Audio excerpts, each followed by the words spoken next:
Hi guys, I am here with daily use English speaking practice sentences. These are very common, interesting and easy sentences. इसी प्रकार के sentences का use करके आप भी आसानी से इंग्लिश सीख सकते हैं। तो इसी प्रकार के sentences के लिए प्लीज सब्सक्राइब कीजिए पंकज इंस्टीट्यूट ऑफ इंग्लिश तथा इसे ज़्यादा से ज़्यादा लाइक और शेयर करिए। Let's start our first sentences. These are phrases, sentences which mostly used. So first one is rural development program. Rural development programme इसका मतलब होता है ग्रामीण विकास कार्यक्रम। नाउ एडेज आज के समय में बहुत सारे विलेजेस में कुछ ऐसे प्रोग्राम शुरू होते हैं जिससे डेवलपमेंट हो सके, इन्हीं को हम बोलते हैं रूरल डेवलपमेंट प्रोग्राम, ग्रामीण विकास कार्यक्रम।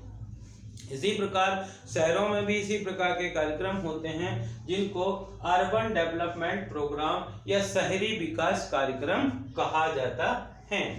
जब उनके बारे में बहुत सारे लोगों के बारे में बात कर रहे थे और उनको हम बताना चाहते हैं किसी भी व्यक्ति को कि वे काफ़ी पढ़े लिखे हैं, बहुत ज़्यादा पढ़े लिखे हैं या उच्च शिक्षित हैं, इसको बोलते हैं दे आर हाईली एजुकेटेड।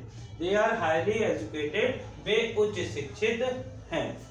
जब कभी कभार कोई प्रोग्राम होना होता है लेकिन कुछ ऐसी परिस्थितियां आ जाती हैं जिसके कारण वो कार्यक्रम बाद में उस कार्यक्रम को रोकना पड़ता है, इसी को कहा जाता है adjournment of programme. Adjournment of programme मतलब कार्यक्रम का स्थगन, कार्यक्रम का स्थगन।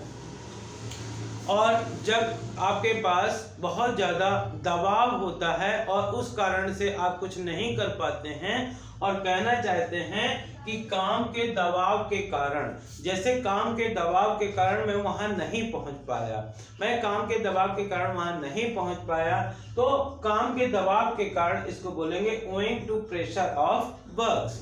owing to pressure of works, जैसे I could not reach there owing to pressure of works। He is always in tension owing to pressure of works।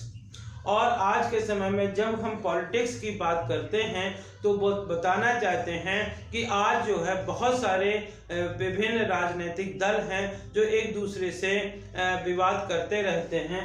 तो हमको कहना है कि विभिन्न राजनीतिक दल, इसको इंग्लिश में बोलेंगे various political parties, various political parties. और जब हम किसी मीटिंग में होते हैं, किसी रिसेप्शन में होते हैं, किसी प्रोग्राम में होते हैं और किसी भी व्यक्ति का माननीय व्यक्ति का बहुत ज़्यादा स्वागत करना चाहते हैं तो जनरली बोलते हैं give the big hand please. Give the big hand please इसका मतलब होता है कृपया जोरदार तालियां, यानी कि तालियों से स्वागत किया जाए, जोरदार तालियों से स्वागत भी कह सकते हैं। Give the big hand please. He is in high spirit today। High spirit एक फ्रेज होती है जिसका मतलब होता है बहुत ज़्यादा उत्साह में होना। तो यदि हम कहना चाहते हैं कि वह बहुत ज़्यादा उत्साह में है या वह बहुत ज़्यादा जोश में है तो बोलेंगे he is in high spirit today। वह आज बहुत ज़्यादा जोश में है, he is in high spirit today। और जब किसी कारण से कहीं पे छोटे छोटे रिकॉर्ड्स का बहुत सूक्ष्म, बहुत छोटे तरीके से या बहुत गहरे तरीके से अध्ययन किया जाता है तो हम बोलते हैं scrutiny of documents. Scrutiny of documents मतलब दस्तावेजों का सूक्ष्म निरीक्षण, दस्तावेजों का सूक्ष्म निरीक्षण। जैसे before the posting there was scrutiny of documents. और जब हम कहना चाहते हैं कि इन परिस्थितियों में, जैसे he has got success in such circumstances, उसकी परिस्थितियां बहुत अच्छी नहीं थीं लेकिन इन्हीं परिस्थितियों में उसने सफलता पाई। तो इन्हीं परिस्थितियों में या इन परिस्थितियों में इसके लिए हम यूज करते हैं under such circumstances, under such circumstances, इन परिस्थितियों में। तो dear friends, these are some sentences which will help you to learn English. I hope कि आपको इस प्रकार के सेंटेंस पसंद आए होंगे।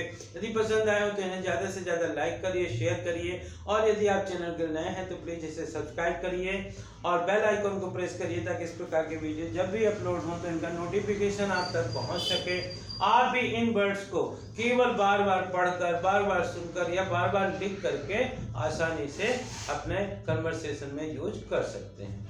Thank you for watching.